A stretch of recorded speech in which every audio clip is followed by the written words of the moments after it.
Bonsoir à tous. À la une de ce journal, des autorités traditionnelles tirent la sonnette d'alarme. Le Cameroun fait face à une montée progressive des tensions et frilosités qui créent un climat d'intolérance et de défiance. Selon ces gardiens de la tradition, le dialogue et la concertation patriotique sont rompus entre les pouvoirs publics et l'opposition. Après avoir diagnostiqué les multiples crises sociopolitiques et défis sécuritaires qui secouent la République du Cameroun, ces chefs traditionnels proposent une thérapie axée sur les réformes institutionnelles et économiques. Vous les écouterez au cœur de ce journal. 3 jours de deuil national décrété en Argentine après le décès de Diego Armando Maradona, légende du football mondial, la main de Dieu, toute une histoire, notamment avec les Lions indomptables et son fameux parcours dans les stades de football. Nous en parlerons dans la page sport de ce journal.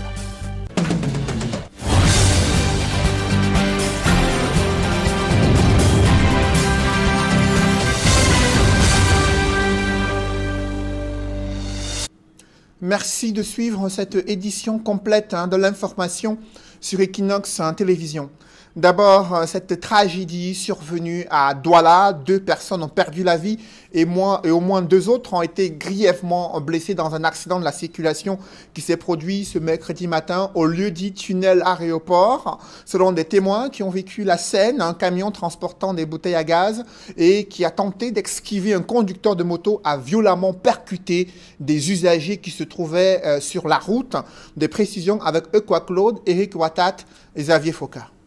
Il est environ 8 heures, ce mercredi 25 novembre 2020. Cette foule de témoins vient d'assister à une scène effroyable au lieu dit tunnel aéroport à Douala. Ce camion transportant des bouteilles à gaz a violemment percuté certains usagers. Le bilan est cruel. 2 morts, 2 femmes qui sont mortes et un autre homme qui était aussi tenu pour prendre le transport.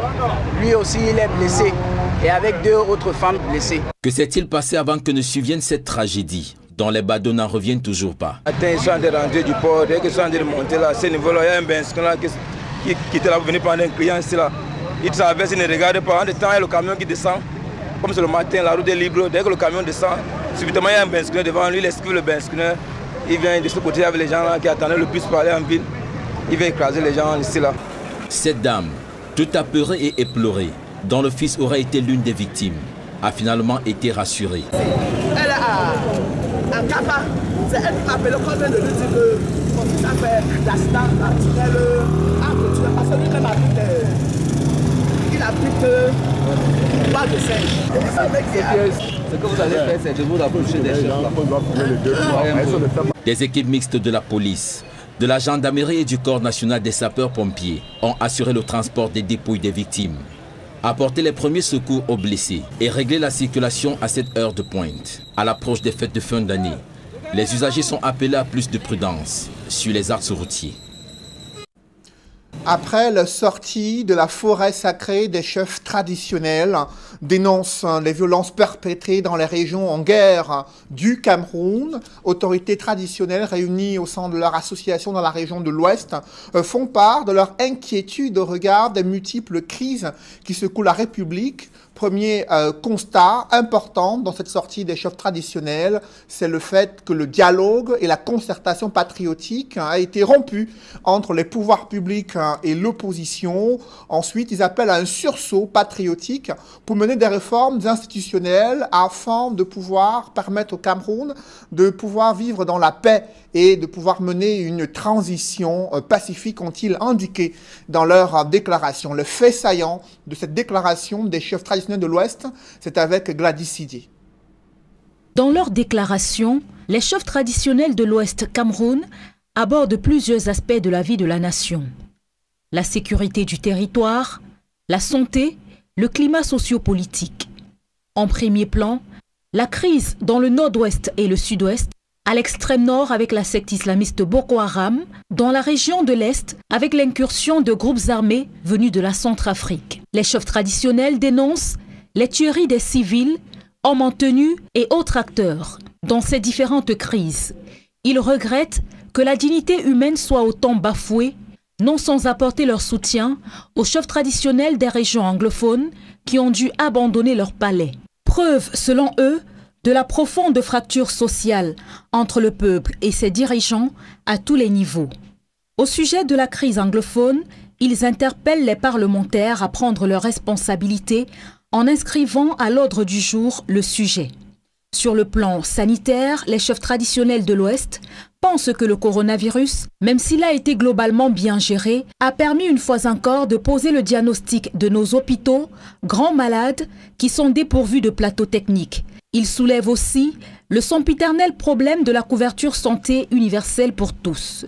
Ils indiquent qu'elle doit urgemment être mise sur pied pour sauver la vie de nombreux Camerounais. L'économie, d'abord fragilisée par la crise sécuritaire, a davantage été affectée par la pandémie du coronavirus. Ainsi, pour maintenir le tissu industriel et économique à flot, ils proposent la diminution du train de vie de l'État, l'accentuation de la lutte contre la corruption et les détournements, l'accompagnement à l'accroissement de la production et de la commercialisation locale. Sur le plan sociopolitique, les gardiens de la tradition notent pour le regretter la montée en puissance de la haine et du tribalisme. Pour décrisper les tensions et apaiser le climat sociopolitique, les monarques proposent l'organisation d'un autre dialogue national avec cette fois-ci des interlocuteurs reconnus et mandatés et de préférence sous l'égide d'un ou de plusieurs médiateurs crédibles et acceptés par tous. La mise en place urgente d'un cadre de concertation entre les pouvoirs publics et les partis politiques, la mise en veille des dissensions partisanes, une concertation de tous les leaders d'opinion afin de définir de façon consensuelle un cadre pour une prochaine transition politique paisible, la mise en œuvre réelle d'une certaine indépendance entre les pouvoirs exécutifs, législatifs et judiciaires afin d'améliorer de façon significative notre démocratie en construction. La déclaration est signée par les membres du Conseil des chefs traditionnels de l'Ouest Cameroun.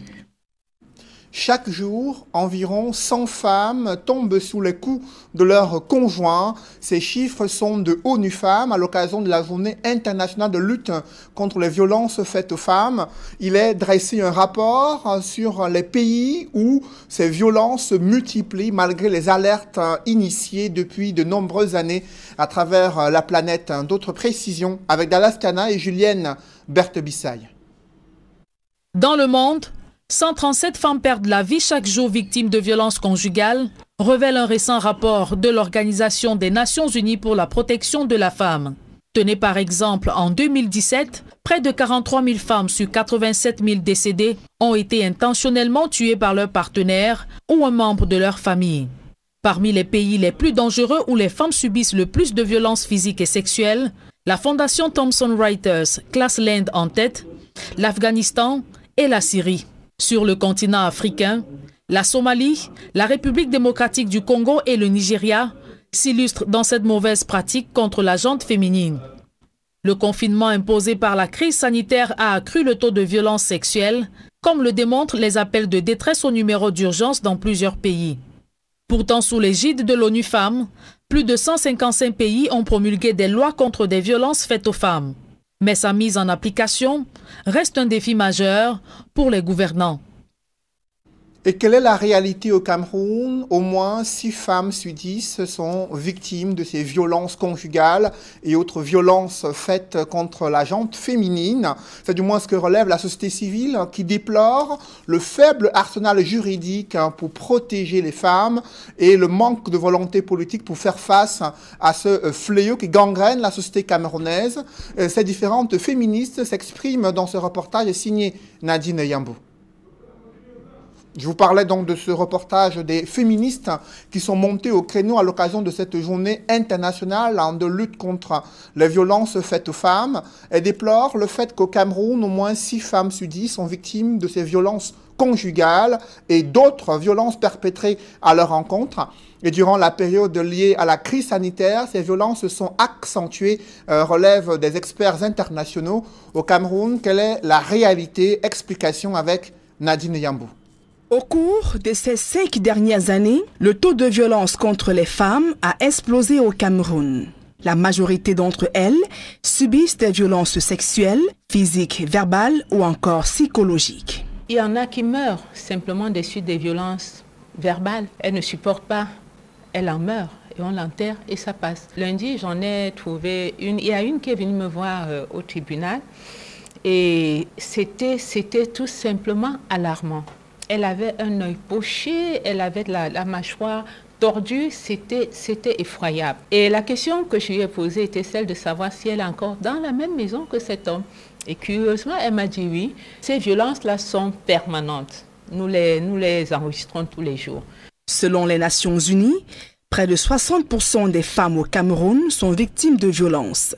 Le recours aux tribunaux n'a pas changé la donne, malgré les textes de loi en vigueur et les accords internationaux ratifiés par le Cameroun. Et les lois au Cameroun sont, j'ai envie de dire, parfaites.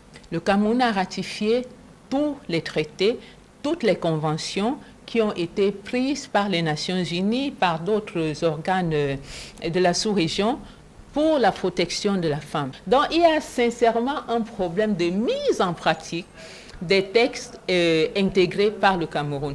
Et je crois que quand ce sera fait, la femme sera plus en sécurité. La corruption et les pesanteurs culturelles constituent de graves entraves au respect de ces dispositions légales. Parfois, l'enveloppe parle plus fort que les larmes de sa sœur qui coulent. Et elle se voit obligée de fermer les yeux sur une certaine cruauté. Je vais vous donner l'exemple d'un magistrat qui, face à une dame qui a saisi le tribunal en divorce, et il lui demande, tu demandes le divorce, pourquoi? Elle dit, il me tape tous les jours. Il me tape tous les jours et le type il dit, et alors, tu demandes le divorce pour ça? Le type, c'était certainement un autre tapeur de femmes, magistrat de son état. Il a trouvé curieux qu'une femme saisisse le tribunal parce qu'on tape sur elle. Est-ce que quand on se marie, on devient un serpent? Qu'est-ce qu'on appelle problème familial? Et si l'homme est en train de tuer la femme? Avocate et défenseur de la cause des femmes depuis de longues années, Maître Chakunte Charlotte appelle à une sensibilisation des hommes afin de remporter le combat contre les violences faites aux femmes au Cameroun. La ministre de la promotion de la femme a fait des descentes, ses collaborateurs sont actifs, mais nous disons que ça ne suffit pas.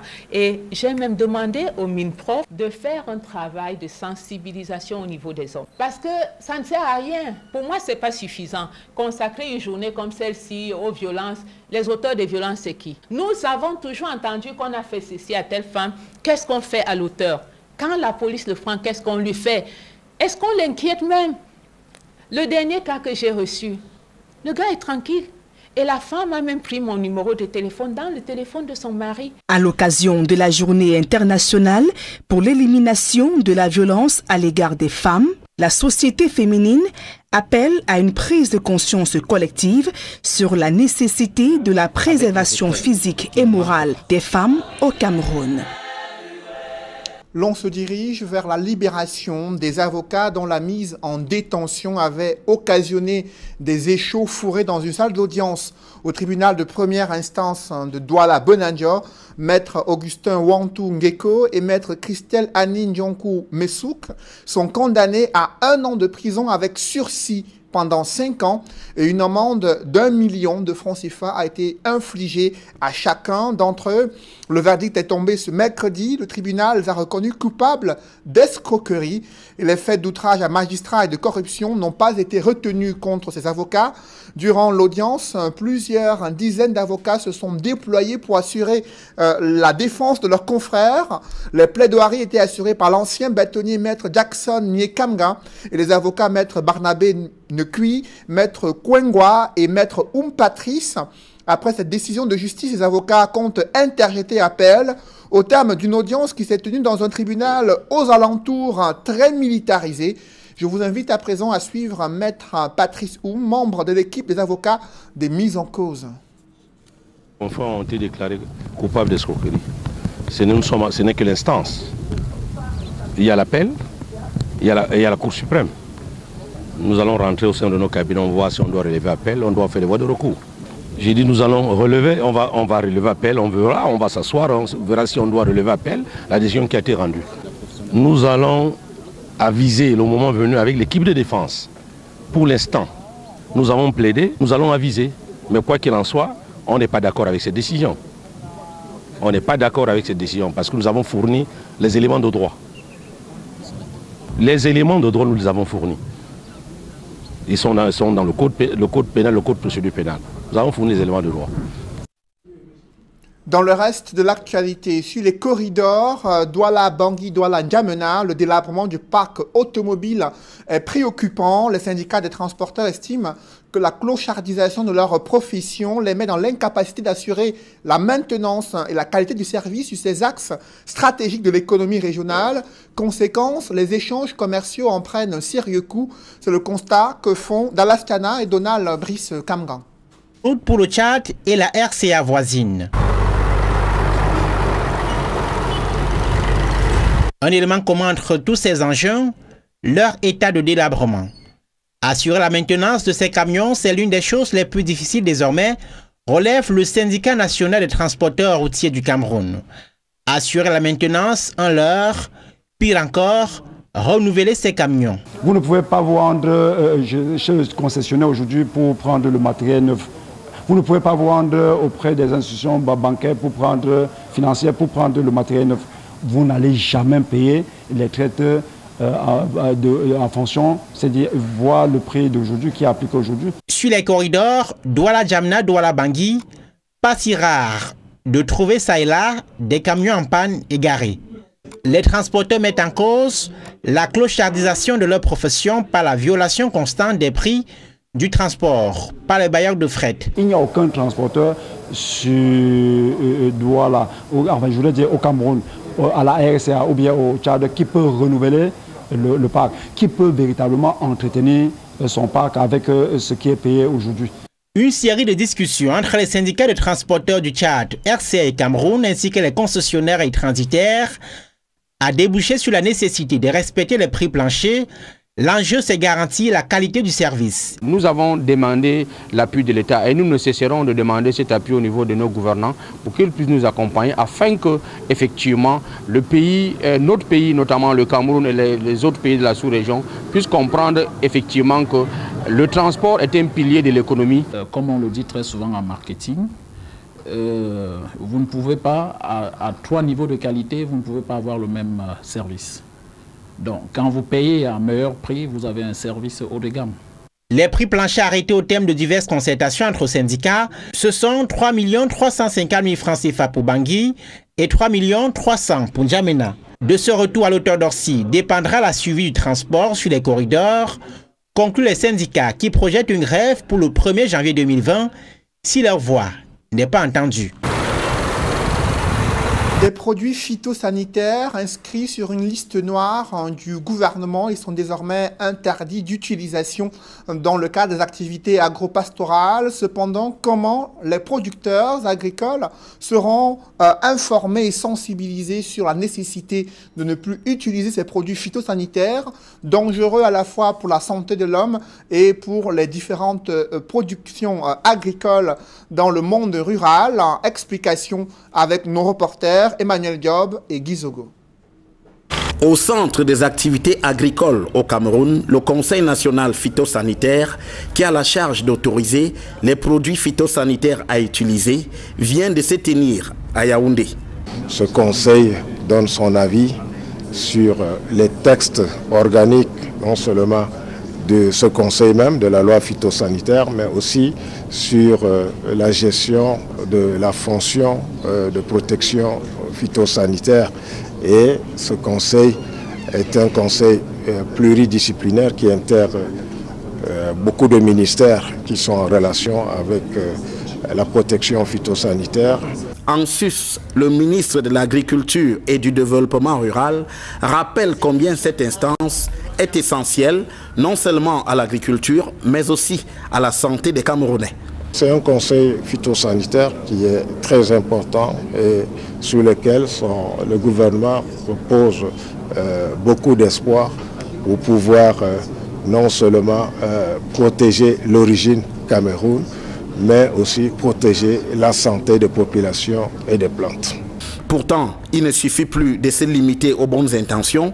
Il y a dans ce domaine la question des produits phytosanitaires reconnus dangereux, mais qui ont encore pignon sur rue au Cameroun. Entre autres, il s'agit du méthallaxyl, du glyphosate ou encore du cyperméthrine. Le ministre de l'Agriculture et du Développement rural signale des restrictions dans leur utilisation dans le cadre de la protection de certaines cultures. Il restera que ces produits disparaissent effectivement des rayons des produits phytosanitaires au Cameroun. Quelle est la place réservée aux chercheurs camerounais? La question sera au centre d'une foire internationale pour les jeunes chercheurs, placée sous le parrainage d'Arthur Zan, inventeur du cardiopad. L'objectif est de mettre en lumière les découvertes et difficultés auxquelles font face les jeunes chercheurs et inventeurs camerounais. Cette foire place surtout la recherche scientifique au cœur du développement durable. À présent, je vous invite à suivre le professeur Judith Torimino, présidente du comité scientifique, et Arthur Zan, ambassadeur de la foire du jeune chercheur et inventeur du cardiopad. Qui se crée pour ces jeunes chercheurs-là qui veulent vouloir émerger dans ce qu'ils sont en train de faire en termes de science, en termes de recherche. Cette agglomération des axes, c'est pour montrer que justement il faut pouvoir partager entre nous pour que justement la science avance, que ce n'est pas justement les sciences de la santé, c'est-à-dire les sciences basiques, biochimie, parasitologie, comme on le fait en laboratoire, mais également les autres sciences. Sciences sociales, sciences agroalimentaires, sciences des matériaux ETC, le droit à la santé, qui vont agir ensemble justement pour que ce Cameroun émerge. En tant qu'ambassadeur, mon rôle est de promouvoir l'événement, c'est-à-dire encourager les jeunes à participer massivement à cet événement, à s'intéresser aux différentes sessions, à venir très nombreux pour se former. Pendant l'événement, il y aura plusieurs sessions. Mon rôle sera surtout de partager mon expérience de chercheur, d'ingénieur, de chef d'entreprise avec tous les jeunes qui seront présents pendant ces sessions. Donc l'objectif sera, n'est-ce pas, de leur montrer comment est-ce qu'on peut partir d'un programme de recherche, d'un travail de recherche pour pouvoir développer quelque chose qui peut aider à résoudre des problèmes, qui peut aider au développement et à la création d'emplois. C'est une légende du football mondial qui s'est éteinte à l'âge de 60 ans. Diego Maradona, décédé de suite d'un arrêt cardiaque. Le décès de cette icône mondiale a suscité une vague de réactions au Cameroun.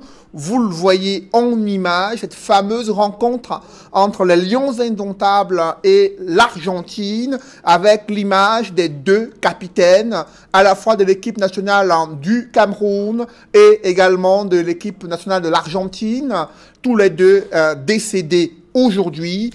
D'autres images de cette légende du football mondial, Diego Maradona et Samuel Eto'o-Fils, lui qui ne manquait pas de manifester sa sympathie pour une autre légende camerounaise, Samuel Eto'o-Fils. 3 jours de deuil national décrété en Argentine après le décès de Diego Maradona. Retour sur les performances de cette légende du football mondial. La main de Dieu avec ce but à polémique lors d'une rencontre historique racontée par notre reporter Jean-Paul Chouniat.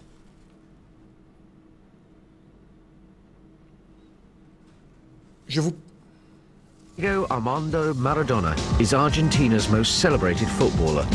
En cette 13e Coupe du Monde, l'Argentine de Diego Maradona construit sa gloire au fil des matchs, filant droit sur les traces de la bande à Super Mario Kempes de 1978. El Pibe de Oro, le gamin en or, se révèle le numéro 1 au Mexique. Lui tout seul fait basculer le match en faveur de son équipe. Action d'éclat, exploit et même rouerie, Maradona en fait voir de toutes les couleurs ce 22 juin à Mexico. Quart de finale Argentine-Angleterre. Fébrilité, angoisse, gagne toute l'arrière-garde anglaise chaque fois que Maradona s'empare du ballon. C'est le plus imprévisible de tous les Argentins. 51e minute au 18 mètres anglais. Maradona sollicite Valdano et fonce vers Peter Shilton. Malgré tous les adversaires sur son chemin, rien n'arrête ce diablotin de Diego.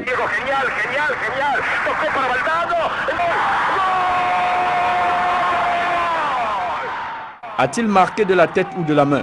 Pour l'arbitre tunisien Ben Aïcher, c'est bien de la tête. En dépit des protestations des Anglais, il valide le but. Difficile d'en douter, surtout que la manœuvre a été bien huilée pour le faire croire.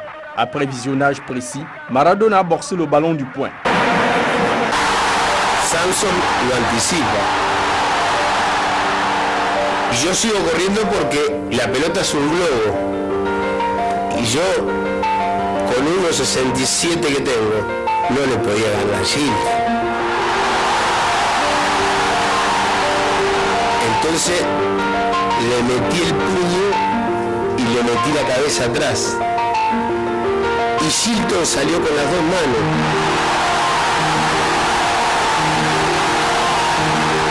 Ahí Shilton empieza mano. Pero cuando yo veo que en línea corre para el medio, dije, abrácenme que es gol. Bueno, yo no viera a decir, muchacho, perdónenme, lo hice con la mano. Nah, ¿qué lo voy a decir?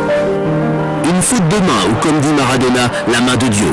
De démon, Diego Maradona se transforme bientôt en ange exterminateur, dans un numéro dont lui seul a le secret. 3 minutes après avoir ouvert le score.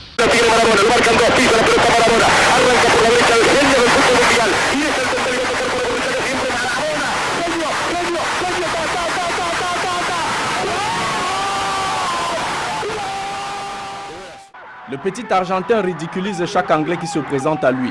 Le PIB de haut recouvre 58 mètres. Il se joue des Britanniques comme à la parade, effectuant une sorte de parcours au milieu des piquets plantés sur son chemin. Shilton ne peut rien. L'Argentin glisse le ballon dans les buts. Le gardien anglais tombe à la renverse. 2-0. Les 115 000 spectateurs du stade de Mexico et les téléspectateurs du monde entier viennent d'assister à un moment magique. L'Angleterre réduit le score à la 88e minute. Trop tard, l'Argentine et son feu follet sont en demi-finale. Par ses tours de prestidigitation, Maradona entre dans la légende. Dès son entrée en piste dans ce mondial, il s'était déjà illustré face à la Corée du Sud, en mystifiant ses adversaires à chaque touche de balle. Statistiques personnelles, 3 passes décisives, Valdano 6e et 46e minute, Ruggeri 18e minute. 73 actions, 218 fois en possession du ballon, avec 11 agressions contre sa personne dans ce match. Maradona n'a pas fini d'éblouir et d'enchanter. La Belgique en fait les frais en demi-finale. 2 numéros de funambule. Les Belges sont assommés. Ce n'est plus un joueur, c'est un extraterrestre. S'extasie Jean-Marie Paf, le gardien belge. Gently flicking the ball over Jean-Marie Paf.